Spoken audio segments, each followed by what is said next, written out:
Hello there and welcome to another Coffee with Colm, and thank you for joining me. I was with a friend of mine during the week and I reiterated to him the phrase that I'd heard some years ago, and the phrase is all facts are friendly. All facts are friendly, whether they're good or bad, they're friendly. And the reason I said that to him was because he and I got under the hood of a website and we started looking at the data, we started looking at the analytics, because we were frustrated as to why people weren't interacting with this particular website in the way that we expected that they should. But when we went under the hood, we realised that even though we liked the look of it and the feel of it and the colours and the flow of it, we realised that when we looked at the data, when we looked at the facts, we realised people were coming in from a direction that we hadn't expected and they were leaving in a direction that we hadn't expected, and we were sort of missing them in the middle. All facts are friendly. At least now we know what we're dealing with. We're not dealing with assumptions anymore. We're dealing with facts. And even though we didn't particularly like the facts, at least they're facts. We can do something about it. Without the facts, we can do nothing. We can just, barrel on blindly, hoping and wondering and trying to figure out why people aren't buying stuff from us. So all facts are friendly. And it got me thinking about stuff that I've learned over the years. We tend to think that only positive facts, only facts that concur with our view of the world, are the friendly facts. Happy days, I found something that's proving to me that what I do and the way I look at the world is correct. But in fact, it's oftentimes the other stuff, it's oftentimes where the facts, go against the view of the world that you and I have, that they're perhaps the most friendly facts. They might be the most unpalatable facts, but they're perhaps the most friendly ones because they're facts that we can absorb, take on board, and choose to alter our behaviour as a result, and as a result compete more effectively in the marketplace. Success teaches us nothing. So there's a phrase that I've lived with over the years, and it goes, sometimes I win and sometimes I learn. And it's a phrase that I apply into my everyday thinking, because clearly not every day I go out into the marketplace. It's clear that I don't win every day, right? But I go out in the marketplace to try and win every day. And when I don't win, there's a lesson hidden under the hood. Even a Dear John letter, you know what a Dear John letter is? Dear John, we've decided not to use your company anymore for X, Y, Z reason, or indeed for no reason.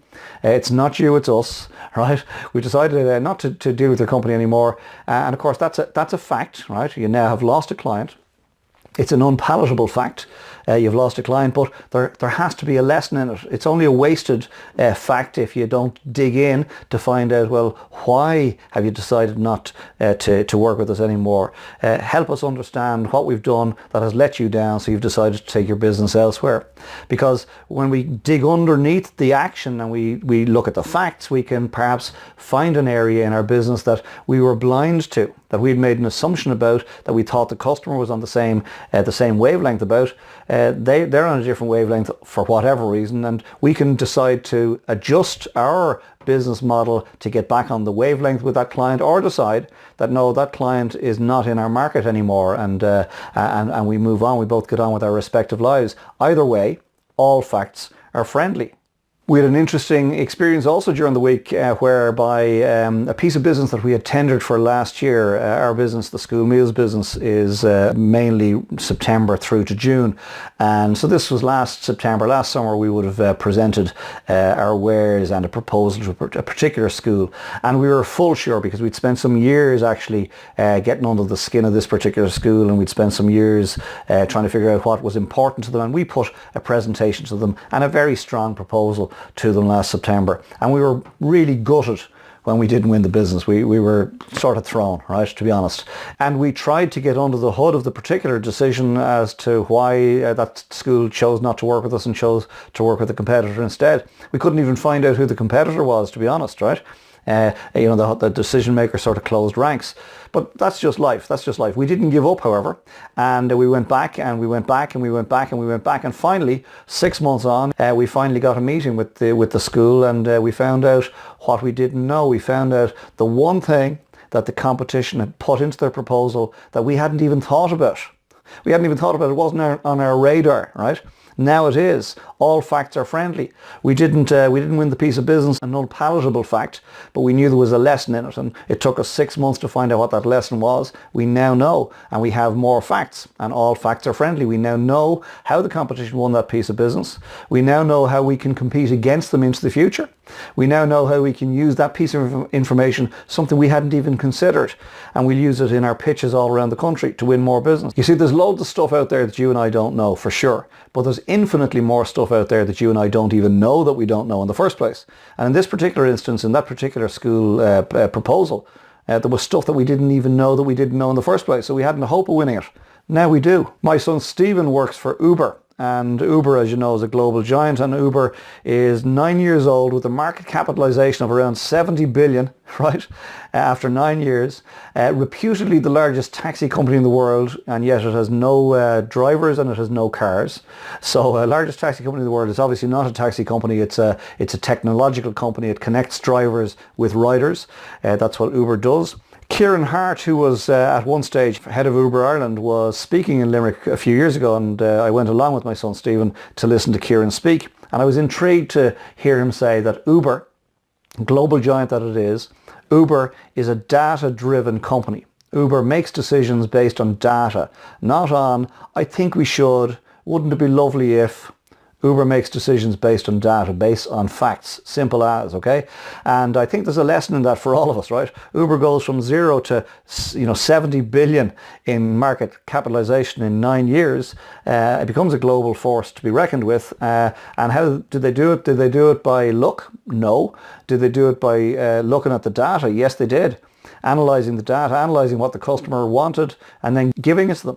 Connecting drivers with riders. So Uber's a data-driven enterprise, and they deal in facts, and all facts are friendly. And all facts being friendly doesn't just apply to business. All facts being friendly applies to our health and our finances and our relationships. All facts being friendly suggests that we should in fact go to the doctor for our 6-month or our annual checkup, but we don't. Why? Because we're perhaps afraid of what he might say. Right? But all facts being friendly suggest that we should find out in good time if we've got a health challenge looming. And all facts being friendly also applies to our finances, our personal finances and our business finances. It really is important and very empowering to know how much money we have or how much money we don't have. Really is important and empowering to understand what our cash flows look like for the next 3 weeks, 3 months, 3 years. There's no advantage to us tiptoeing around our business challenges, our finance challenges, our health challenges. We're better off, trust me, we're better off getting the facts about those things, because with the facts we can choose to do something about it. We can also choose to do nothing about it, but at least we're dealing in facts and not assumptions. And one of the things I might suggest to you is get clear on what your finances look like. Get clear on how good they are or how bad they are at this moment in time. Don't be going around with a knot in your stomach. Understand exactly where you stand in relation to it. Understand where you are now. Understand where you want to go, your 2020 vision, and then take steps towards that and measure it on a regular basis. All facts are friendly, even if those facts upset you. At least they're facts, right? If you're in sales, the worst thing you can have is somebody sitting on the fence, right? But too many people in sales put people on the fence, and they leave them there and they mind them, and they make sure that you're comfortable there on the fence now. Anything I can do to keep you there on the fence, because the last thing I want to hear from you is a no. Because if I hear a no, that's you rejecting me. But in fact, a no is a fact, and it's a friendly fact, because it means then you don't have to waste time and waste space on your fence, right? Get them off the fence as quickly as you can with a friendly no. You can come back to it at some other point, but get them off the fence. It's a friendly fact, because then you've got space to put somebody else on the fence for a little while and get them off. All facts are friendly. A yes in sales is a friendly fact. A no in sales is an equally friendly fact. Trust me, all facts are friendly.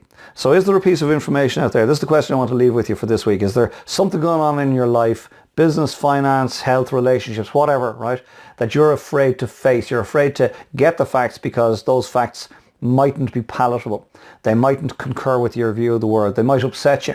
But trust me, they're friendly facts, because at least you're dealing with facts. So what I'd recommend you do this week is pick one area of your life that's not quite working the way you thought it should be. You've got some assumptions about it, and the marketplace or the universe isn't behaving in a particular way for you. Probably means that you're making assumptions that are misplaced, and what you need to do is go and find out some facts about it. There's stuff out there that you don't know. There's stuff out there that you don't even know that you don't know. So how are you going to find out stuff that you don't even know that you don't know in the first place? And the answer to that is you're going to drill in, you're going to ask questions, and you're going to uncover the facts, because all facts, trust me, all facts are friendly. And thank you for joining me for this week's Coffee with Colm. I hope and trust as ever you got something from it. If you've enjoyed it and you think somebody else would benefit, I'd be delighted if you'd pass the link on. If you've enjoyed it, it's your first time here and you'd like more of this type of stuff, well then go to the homepage, ColmO'BrienMotivation.com, leave me some details and make sure you get a link like this on a weekly basis. Most importantly, please consider what's been shared here today and apply it into your thinking for this next week. And equally as importantly, please come back next week and we'll share another coffee together and I'll ruminate on some other aspect of life and business. In the meantime, get some good coffee if you can, get some fresh air if you can, get some R&R. If you spend a lot of time alone during the week, I recommend you go meet some people. And conversely, if you spend a lot of time with people during the week, I recommend you spend a little time alone and meet yourself. And then when the time is right, and only when the time is right, get your head back in the game, get organised for the week ahead, get stuck in, make next week count, and I'll see you here this time next week. Sláinte. I love great coffee. Talk to you soon. Bye for now.